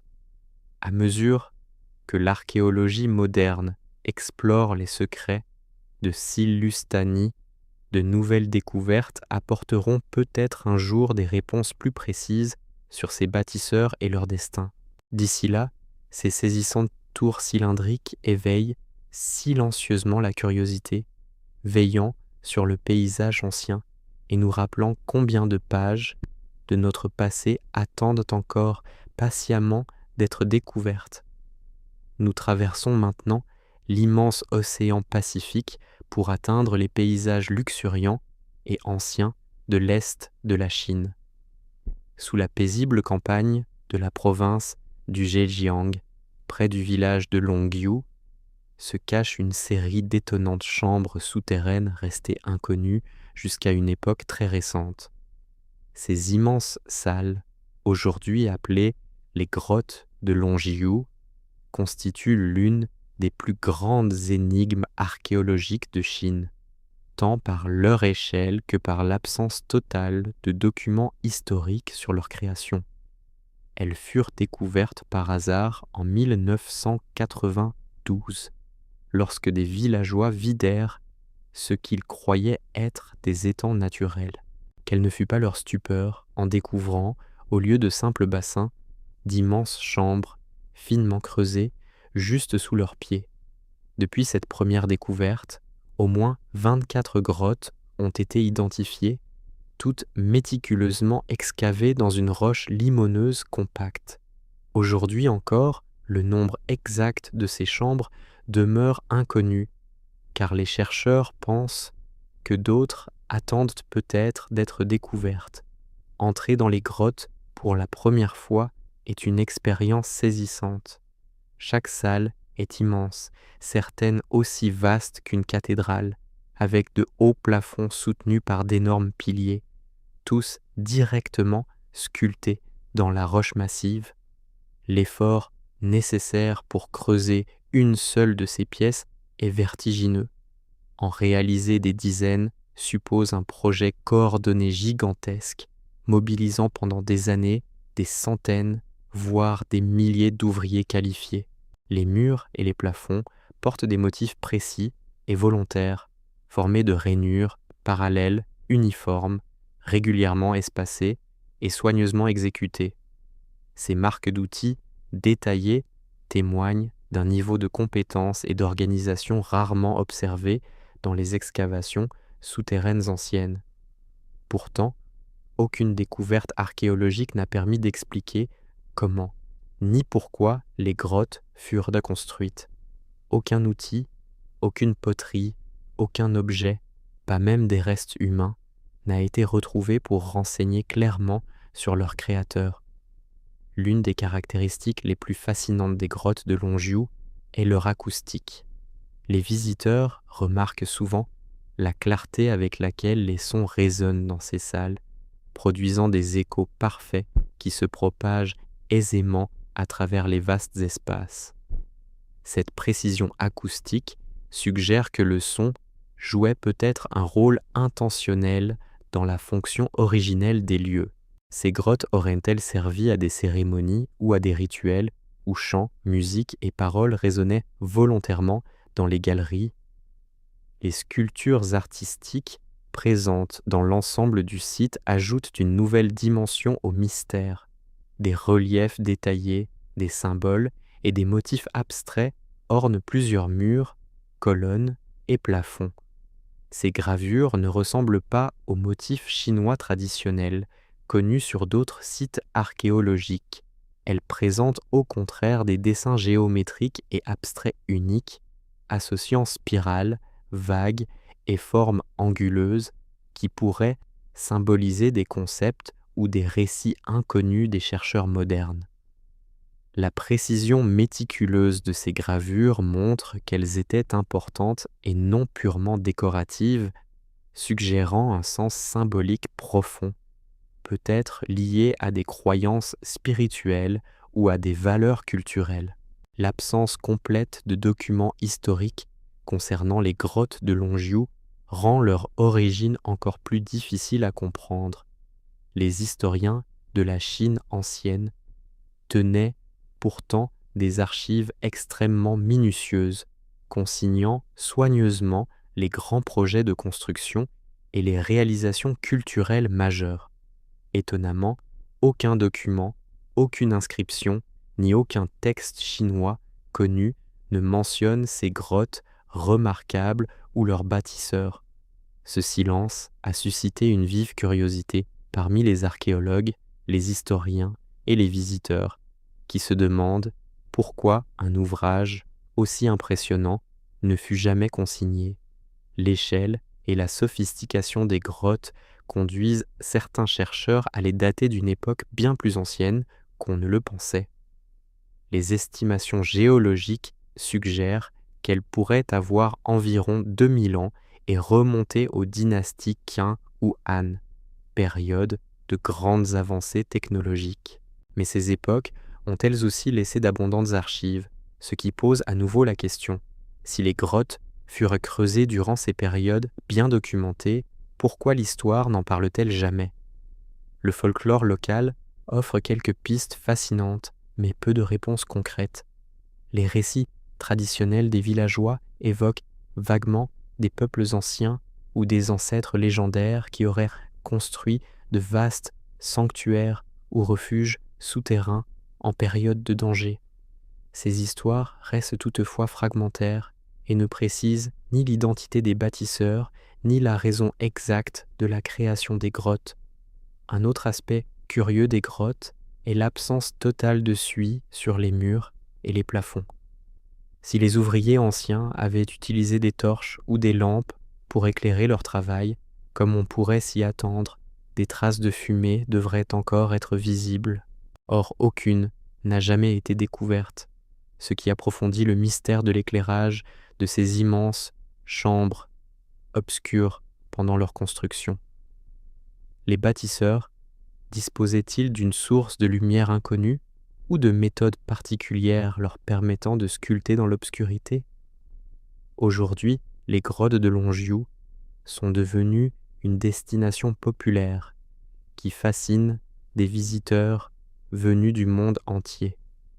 Ceux qui descendent dans leur vaste profondeur ne peuvent qu'admirer la qualité méticuleuse du travail, l'acoustique remarquable et les symboles artistiques énigmatiques ornant les parois. Pourtant, malgré des décennies de recherche et d'exploration, les grottes gardent toujours leurs secrets. Archéologues, géologues et historiens se rendent régulièrement sur le site et utilisent des technologies modernes comme le balayage laser et le radar à pénétration de sol dans l'espoir de découvrir de nouveaux indices. Pour l'heure, les grottes de Longjiou demeurent l'un des grands mystères irrésolus de la Chine ancienne. Leur découverte remet en cause les récits historiques établis et révèle les lacunes de notre compréhension des capacités des premières civilisations. Tant qu'aucune preuve définitive n'aura émergé, visiteurs et chercheurs ne pourront que s'interroger sur les bâtisseurs disparus qui creusèrent silencieusement ces impressionnantes chambres souterraines, laissant une merveille architecturale qui continue d'étonner tous ceux qui y pénètrent. Depuis les profondeurs obscures des grottes chinoises de Longjiou, nous traversons l'immense océan Pacifique jusqu'à une lointaine parcelle de terre volcanique, l'île de Pâques. Appelée Rapa Nui par ses habitants, cette île isolée, située à des milliers de kilomètres de toute autre terre peuplée, abrite certains des monuments les plus emblématiques et les plus fascinants jamais façonnés par des mains humaines. Les énigmatiques statues Moai, près de 900 figures géantes en pierre, appelées Moai et sculptées dans la roche volcanique, parsèment le paysage accidenté de l'île. Leur taille varie considérablement, mais beaucoup dominent les environs avec une hauteur moyenne d'environ 4 mètres et un poids pouvant atteindre 14 tonnes. Le plus grand Moai jamais entrepris, connu sous le nom d'El Gigante, reste partiellement taillé dans la carrière de Rano Raraku. Achevé, ce colosse aurait mesuré près de 21 mètres et pesé plus de 250 tonnes.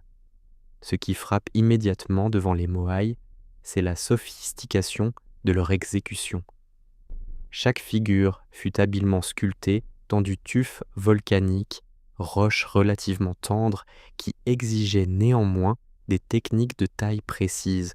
Leur visage présente des traits uniformément distinctifs, sourcils épais, nez allongé et lèvres soigneusement modelées. Plus remarquable encore, leurs grands yeux étaient à l'origine incrustés de corail et d'obsidienne, leur donnant un regard intense, même si beaucoup de ces éléments ont disparu avec le temps. Mais la sculpture des statues ne constituait que la première étape. Une fois achevées, ces figures immenses devaient être transportées sur plusieurs kilomètres, depuis la carrière jusqu'aux plateformes cérémonielles appelées aou, disposées le long du littoral. La manière exacte dont les habitants de Rapa Nui accomplirent cet exploit reste une énigme fascinante. De nombreux moaïs se dressent loin de la carrière, sur leur plateforme de pierre, le dos tourné vers la mer. Les déplacer sur ce terrain accidenté aurait demandé un effort immense, même selon les normes modernes. De nombreuses théories ont été proposées. Certains archéologues pensent que les insulaires utilisaient des traîneaux de bois et des rouleaux de rondins tirant les moaïs avec des cordes. Mais cette méthode aurait nécessité de grandes quantités de bois, ressource notoirement rare sur l'île de Pâques. Une autre hypothèse fascinante, popularisée par la tradition orale locale, affirme que les statues marchaient à travers l'île. Des chercheurs ont montré qu'il était possible de déplacer une statue debout en la faisant osciller d'un côté à l'autre à l'aide de cordes, reproduisant une lente démarche. Malgré le succès de ces expériences, la méthode exacte reste débattue parmi les historiens et les archéologues. Les insulaires ont eux-mêmes transmis des récits selon lesquels les moaïs étaient animés par des forces spirituelles et se déplaçaient jusqu'à leur emplacement grâce à un pouvoir divin. Aussi mythiques soient-ils, ces récits montrent combien le transport des statues paraissait impressionnant et mystérieux aux habitants eux-mêmes. Pendant des siècles, leurs ancêtres pratiquèrent un puissant culte des aïeux, considérant ces hautes figures de pierre comme les représentations de chefs et d'ancêtres importants chargés de protéger leurs descendants et de veiller sur eux. Mais l'île de Pâques fascine aussi par l'effondrement de sa culture, une chute soudaine et spectaculaire dont les causes font encore l'objet de vifs débats. Les données archéologiques montrent qu'à une certaine époque, l'île abritait une société prospère, pouvant compter entre 10 000 et 15 000 habitants. Les insulaires cultivaient habilement la terre, exploitaient les ressources marines et entretenaient de vastes réseaux de coopération indispensables à la construction et au déplacement des moaïs. Pourtant, probablement au XVIIe ou au XVIIIe siècle, la situation changea radicalement. Les couches archéologiques de cette période révèlent des conflits, une diminution des ressources et l'arrêt brutal de la production des statues. De nombreux moaïs inachevés restent abandonnés dans les carrières, comme si leurs créateurs avaient soudain disparu ou renoncé. La population déclina fortement et une société auparavant organisée et prospère se fragmenta en groupes plus petits luttant pour survivre. De nombreux chercheurs attribuent en fait cet effondrement à la pression environnementale et à la surexploitation des ressources, en particulier des rares arbres de l'île, indispensables au transport comme à l'agriculture. À mesure que la déforestation s'intensifiait, l'érosion des sols et la baisse des rendements agricoles s'aggravaient probablement. Les insulaires eurent de plus en plus de difficultés à maintenir leur mode de vie et leurs vastes projets de construction. Certains spécialistes pensent toutefois que les seuls problèmes environnementaux n'expliquent peut-être pas entièrement l'ampleur et la rapidité de la crise. Plus récemment, des études géologiques ont révélé une autre possibilité intrigante. L'analyse des couches sédimentaires suggère que l'île de Pâques connut des périodes de stress climatique extrême, sécheresse, tempêtes et peut-être même tsunamis déclenchés par une activité sismique lointaine. De telles catastrophes naturelles, soudaines et violentes, auraient su bouleverser profondément la société insulaire et accélérer son déclin. Fait troublant, les légendes locales relatent d'anciens désastres, notamment de grandes vagues ayant détruit des villages côtiers, ce qui renforce l'hypothèse d'une ou de plusieurs catastrophes rapides. Ces récits demeurent ancrés dans la tradition orale de Rapa Nui et résonnent au fil des générations comme de puissants rappels de la vulnérabilité des ancêtres face aux forces de la nature. Aujourd'hui, ceux qui parcourent les rangées silencieuses de Moai ressentent souvent un lien profond avec la culture ancienne qui prospéra autrefois sur cette île isolée. De nombreuses statues contemplent encore solennellement l'intérieur des terres, gardant peut-être le secret de leur taille, de leur transport et des événements qui provoquèrent finalement la disparition de leur créateur. Mais parmi les nombreuses découvertes archéologiques, un site se distingue tout particulièrement. Un site qui a profondément transformé notre compréhension de l'aube de la civilisation. Göbekli Tepe, dont le nom turc signifie colline au nombril, paraît trompeusement simple de loin. Un léger relief entouré de terres agricoles. Pourtant, sous cette apparence modeste se cache un extraordinaire complexe ancien construit il y a près de 12 000 ans. Pour donner une idée de son ancienneté, Göbekli Tepe précède Stonehenge d'environ 7 000 ans et la Grande Pyramide d'Égypte de plus de 6 000 ans. Lorsque les archéologues le mirent au jour, le site semblait presque trop extraordinaire pour être réel. Les fouilles ont révélé plusieurs grandes enceintes circulaires constituées d'immenses piliers de calcaire. Beaucoup prennent la forme de gigantesques colonnes en T, dont certaines atteignent près de 6 mètres et pèsent jusqu'à 20 tonnes. Ce qui frappe immédiatement n'est pas seulement leur taille, mais aussi l'extraordinaire finesse des gravures. Renards, vautours, serpents et lions ornent les piliers avec une précision artistique que les archéologues jugeaient autrefois impossible à une époque aussi reculée. L'un des piliers les plus fascinants représente même une figure stylisée portant un petit objet semblable à un sac, symbole énigmatique que l'on retrouve curieusement dans des gravures du monde entier. Depuis les sites antiques de Mésopotamie jusqu'aux sculptures de pierre découvertes parmi les ruines des civilisations d'Amérique centrale, la récurrence de ce motif de sac dans des cultures anciennes très éloignées a captivé les chercheurs et suscité des débats sur d'éventuelles connexions culturelles mondiales.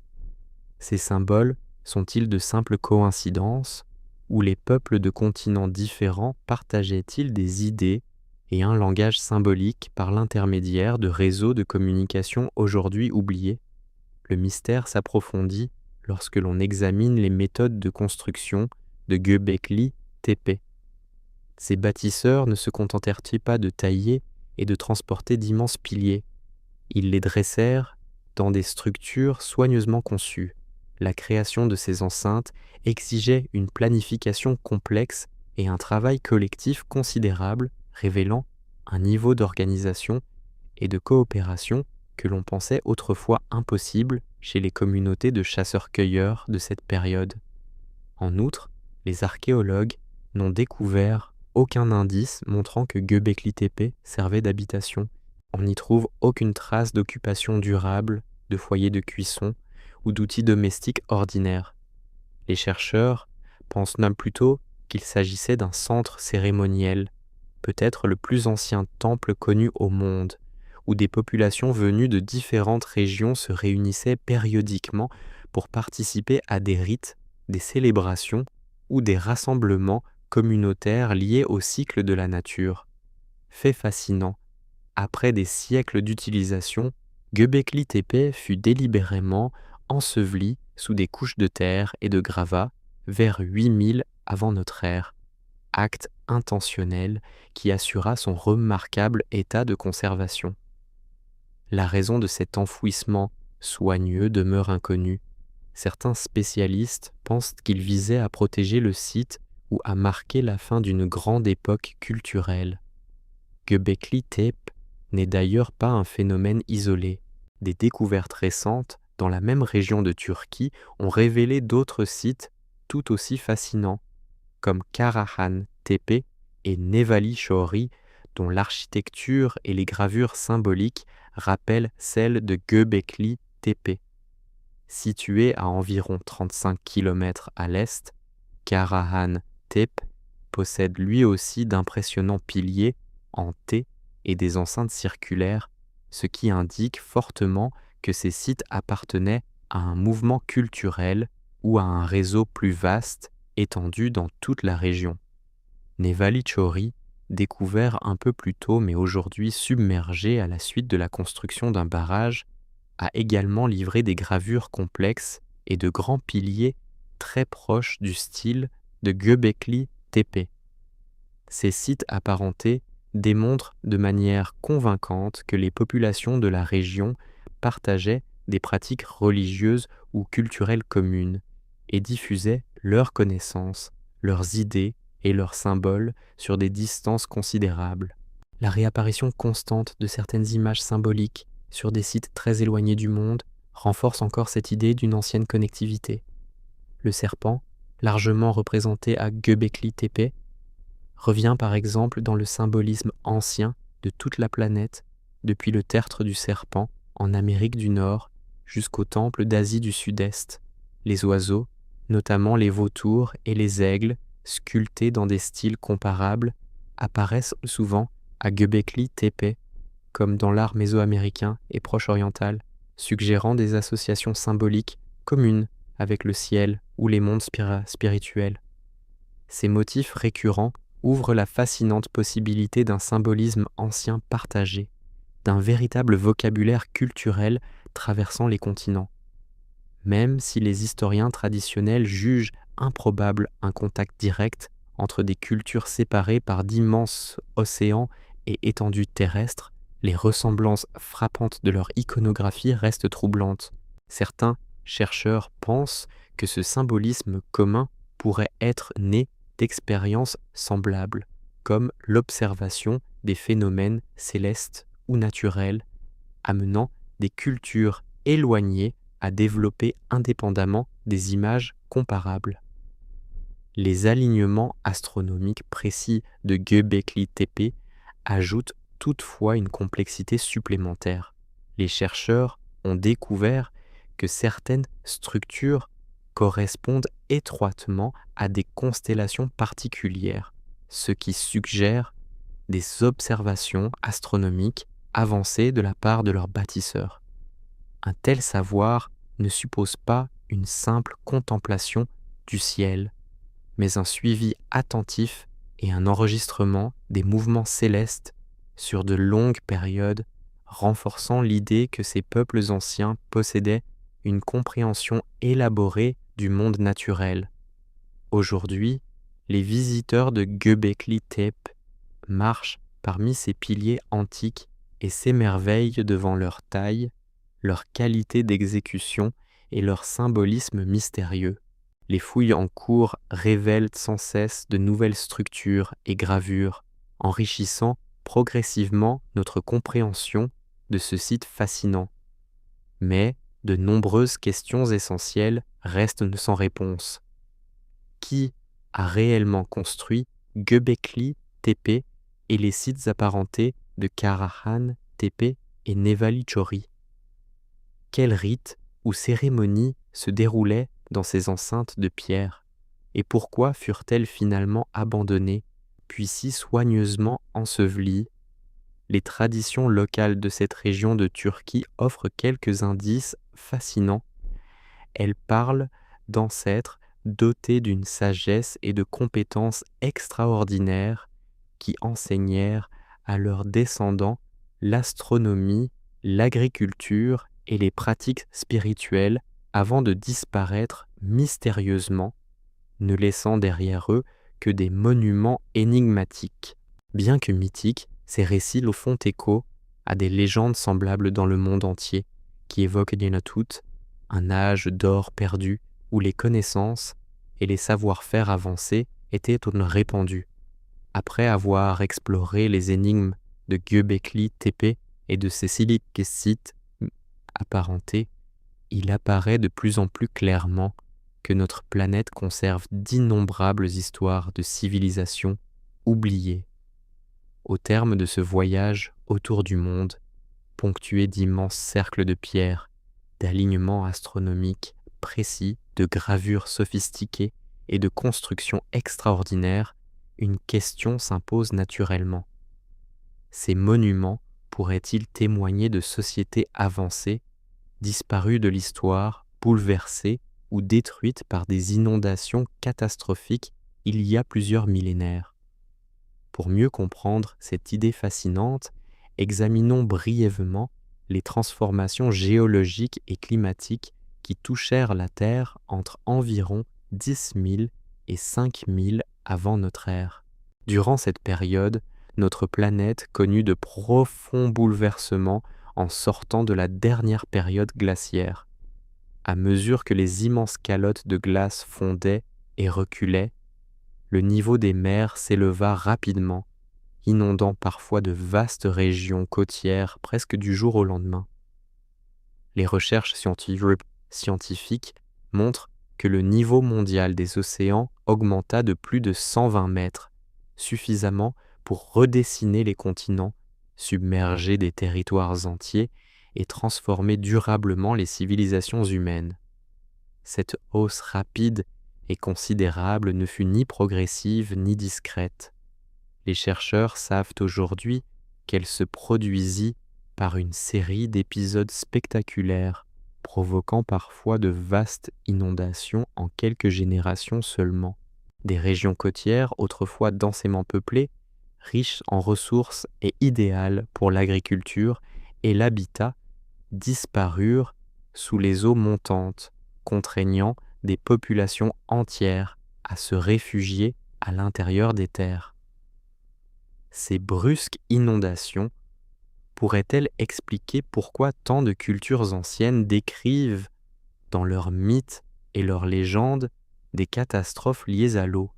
Fait remarquable, des découvertes archéologiques sous-marines ont fourni des indices directs à l'appui de cette hypothèse.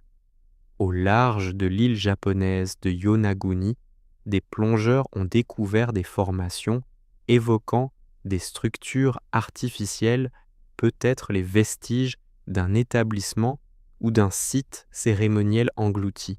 De même, des ruines sous-marines proches des côtes de l'Inde, notamment à Dwarka, révèlent une architecture sophistiquée qui pourrait être antérieure à l'histoire écrite.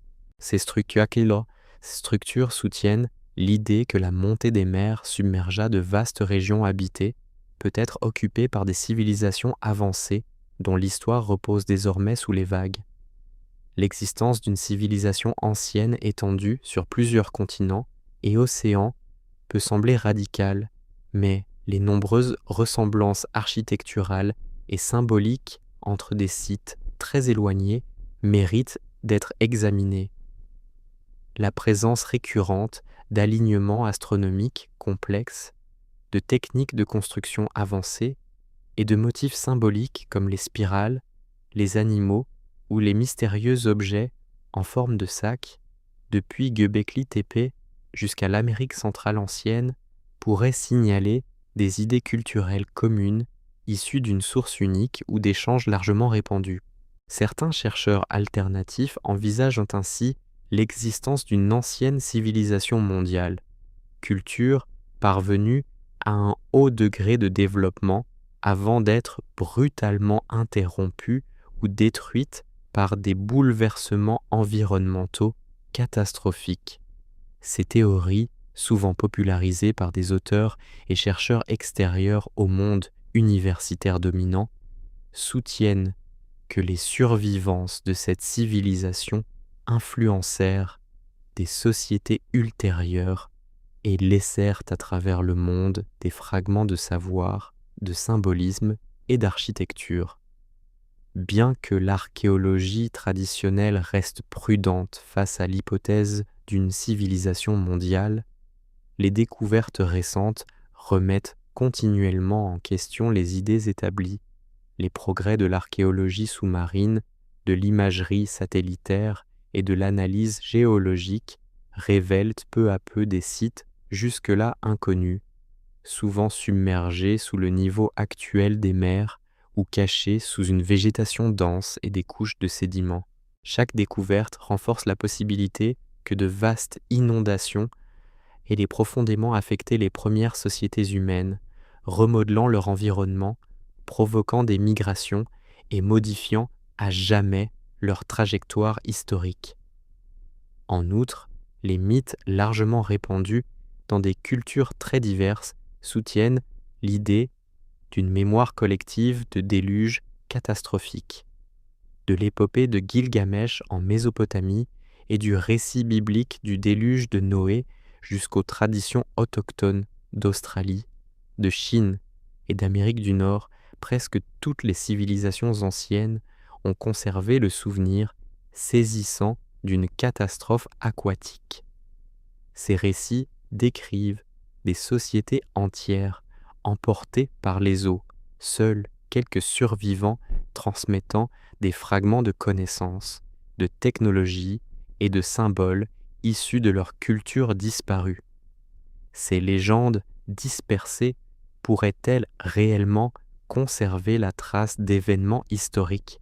Les conteurs anciens auraient-ils préservé le souvenir authentique de bouleversements environnementaux qui anéantirent des civilisations entières, changèrent le cours de l'humanité et ne laissèrent derrière eux que des monuments de pierre, des murailles mégalithiques de Sacsayhuaman aux ruines englouties le long des côtes du monde?